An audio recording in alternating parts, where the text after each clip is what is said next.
Hello YouTube, it is your boy B3 back with another kicking, you guessed it, graphic novel review! Yeah, we recently reviewed Volume 3, and today we have Godzilla Rulers of Earth Volume 4.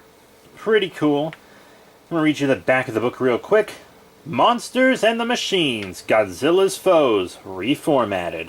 A mysterious Russian industrialist offers to rid the world of giant monsters with his new Mechagodzilla units, and Anguirus is the first on the list. But will the new fleet of weaponized robots be enough to stop Godzilla when he returns? And will Godzilla be strong enough to battle the newly created Mecha King Ghidorah? It's a war of the machines, with Godzilla and Anguirus caught in the middle. This collected volume features issues 13 through 16 of the series, written by Chris Mowry and featuring artwork by Matt Frank and Jeff Zornow. From IDW Publishing. Yeah, so if you haven't checked out our reviews for volumes 1 through 3, please do. I will also be reviewing all of the mini-series trades and the other 2 ongoing series that came before this one. This is the 3rd ongoing series. So let's get into it. So it takes place 4 years after the last one. It's been 4 years, because remember Godzilla was blasted to seemingly oblivion last time. And for 4 years he's just kind of been licking his wounds and stuff. No one knows where he's been. Most people assume he's dead, except for the experts who believe he's still out there. Monster Island is running relatively smoothly. So, you know, it's all well. We see a fight between Sanda, Baragon, and Kumanga very briefly. Zilla kind of just circles the island in the waters. He kind of lives in the waters outside the island because he feels like he's not welcome, which is, of course, a metaphor for him not always being super welcome in the kaiju community.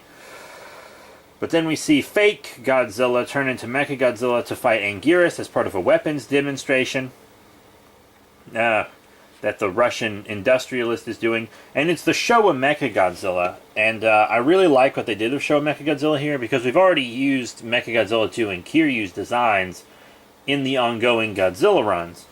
So they tried to find a good way to incorporate this Mechagodzilla, and they made him like a mass-produced Mechagodzilla, like a cheap Mechagodzilla that could be produced very quickly and efficiently. And that kind of makes sense, because he does have a much more basic design when compared to the other ones, but he also has an evil look, and the industrialist does have evil intentions. In fact, later he turns out to be the Cryog leader, and he's selling people these Mechagodzillas, but he actually has control over all of them and uses them to fight Godzilla.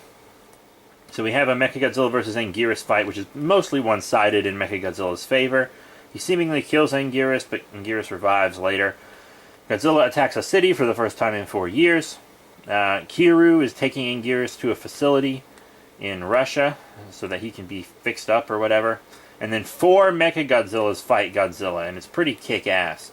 Godzilla just barely beats them, it seems like, actually. And then Mecha King Ghidorah shows up and takes Godzilla to Russia to fight him. And it turns out the Cryogs created Mecha King Ghidorah from the GMK King Ghidorah, who's now been retconned to look like Heisei Ghidorah, so that he would look more like Mecha King Ghidorah. And then Mecha King Ghidorah and 2 Mechagodzillas, the two Showa ones controlled by the Cryogs, fight Godzilla, and then Anguirus shows up to support Godzilla. They win, of course, Godzilla and Anguirus do, and they exit. And that's the book. You know, it seems like a pretty quick one. And also, you remember the quote-unquote Batra twins? The 2 psychic, sociopath twin sisters? I think it was from Godzilla Kingdom of Monsters, I believe they were in. That was the run they were in. They reappear in this book, and they seemingly die while trying to psychically control Mecha King Ghidorah. And I believe they do actually die. If not, they at least had aneurysms. But it was pretty cool. Sadly, the Cryogs lost. Well, sadly for them, not sadly for humanity. And of course, as the reader, we want to see Godzilla win most, if not all of the time. But it's a good book. You know, I love the art. It's the best of the ongoing Godzilla series of the 3 IDW ones. Anyways, I haven't read the Marvel or Dark Horse runs. I would really like to, though. You know, I'll read anything with Godzilla in it.